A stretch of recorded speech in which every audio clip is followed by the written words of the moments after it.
بغى اسوي حركة سحرية بالسيكل، اسويها ولا ما اسوي؟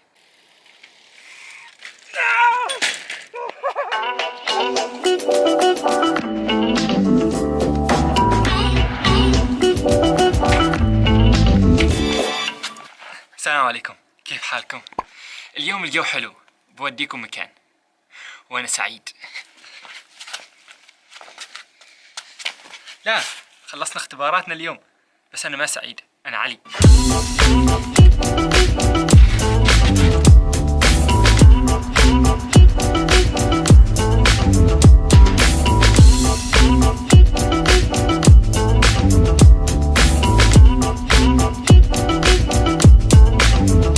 كنت في طريقي الى جزيرة الكنز، شوفوا وش حصلت. هوش وماعزتان صغيرتان. السلام على هذا المنظر. ايرلندا.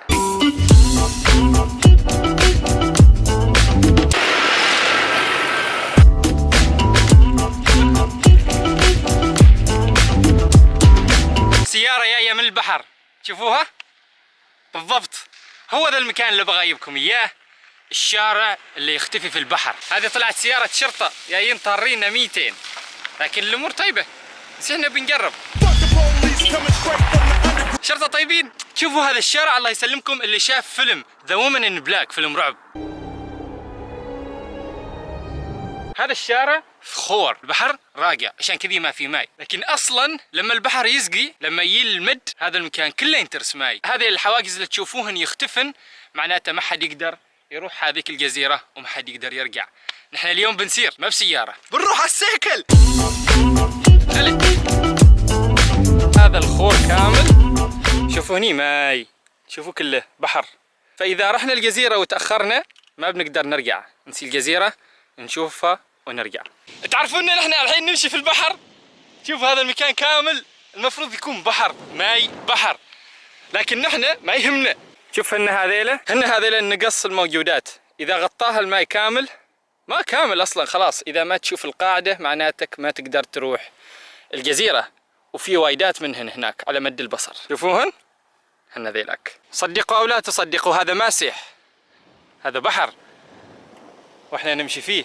واو، ما يغرز. هو في حد متهور هني، شوف عطنا ويلات.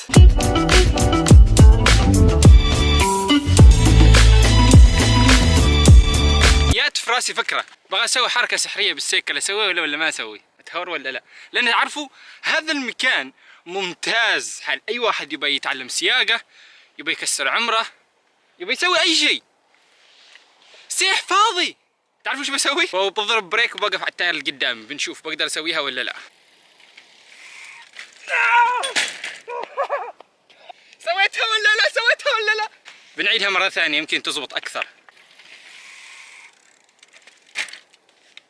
وش تبغوا بعدكم؟ خلا ابوي عن تكسر، خلا ما باقي شيء.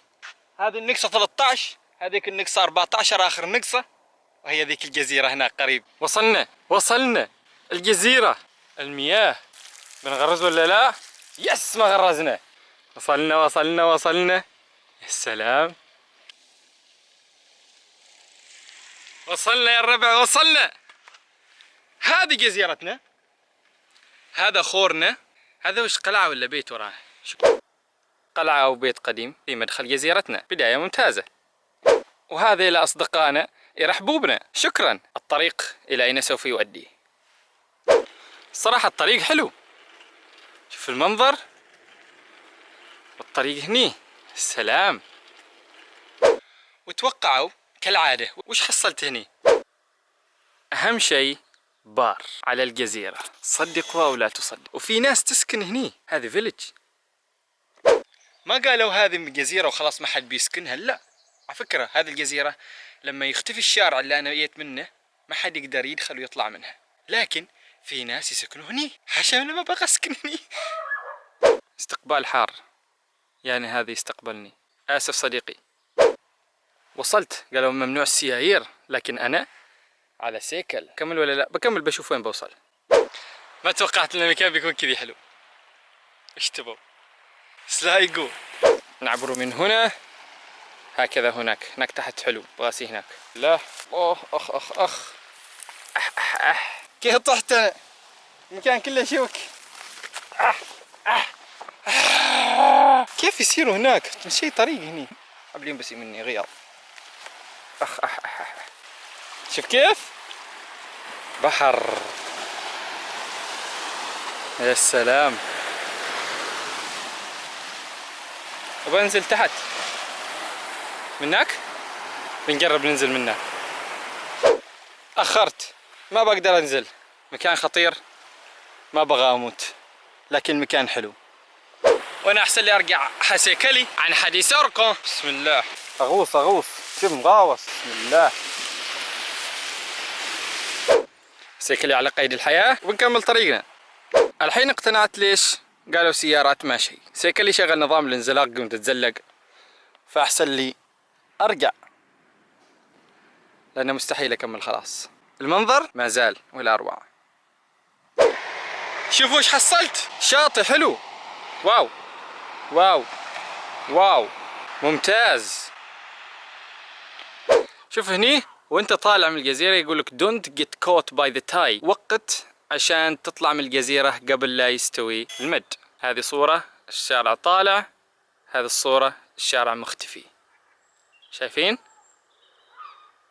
فاحنا الحين بنروح قبل أن يختفي الطريق ويستوي كذي. هذه هي جزيرتنا كوني آيلاند، وهذا طريق الخروج. كوني آيلاند تسجيل خروج.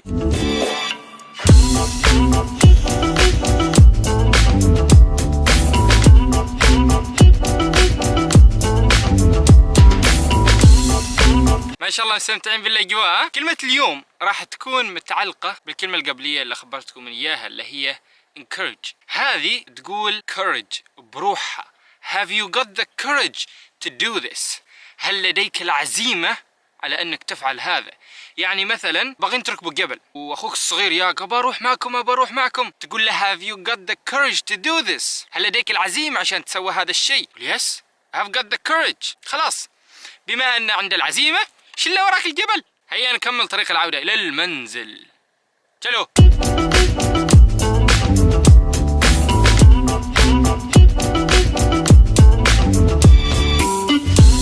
وصلنا البيت، الحمد لله على السلامة. قبل لا نختم فلوقنا اليوم، بما أن نحن حاليا حياتنا دراسة، في عندنا مفهوم يواجهنا في حياتنا اسمه مفهوم سوق العمل. وش هو هذا سوق العمل؟ مثلا أنت رايح وكالة، هذه الوكالة تقدم سيارات، هذه السيارات عندها قدرات، عندها مواصفات، فأنت تاخذ سيارتك على المواصفات اللي أنت تريد. أنت لما تدرس تكتسب هذه المواصفات. مكان العمل أو سوق العمل يحتاجك أنت تي تستثمر هني، وبقدر استثمارك تحصل شغل. موضوع ما وضح سيدة صح؟ باختصار شديد، الشيء الوحيد اللي أنت ما راح تخسر فيه أبداً تعرفوا وش هو؟ انك تستثمر في نفسك. تستثمر هذا، كل ما استثمرت اكثر هني كل ما كانت فرصك اكبر. نرجع حال مثال وكالة السيارات مرة ثانية. انت لما تدخل وكالة السيارات تريد تشتري سيارة، هذه السيارة فيها مواصفات فيها مواصفات فيها مواصفات، الكل طلع من نفس الوكالة لكن تختلف المواصفات. انت لما تتخرج من تخصص الكل يطلع من نفس التخصص بمواصفات مختلفة. واحد عنده شهادة بس، ثاني عنده شهادة الجامعة وعنده شهايد ثانية تخدم التخصص. من الأحسن اللي عنده شهادة الجامعة بس، أو عنده شهادة الجامعة وعنده شهادات ثانية دعم هذه الشهادة. خلاصة الحديث، إذا تريد تستثمر وما تريد تخسر استثمر هني.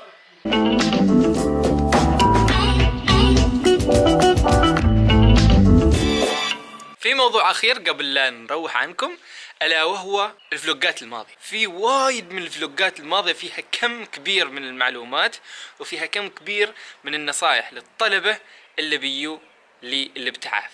وايدين يسألوني نفس الأسئلة كنت أجاوب عنها قبل، فوش أسوي؟ في الأسبوع فيديو أو فيديوهين راح أنزل فيه الزبدة من الفيديوهات الماضية، وإن شاء الله تستفيدوا. شكرا جميعا على المتابعة، مشكورين على الدعم، هاشتاجنا ما زال شغال. دعم كل المتابعين على راسي. نشوفكم ان شاء الله في الفلوج الجاي. تسلموا لي والله. سلام.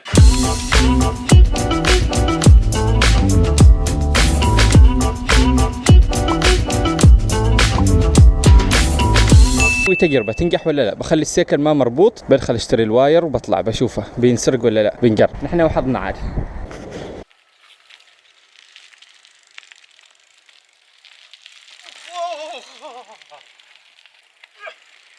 متأخر.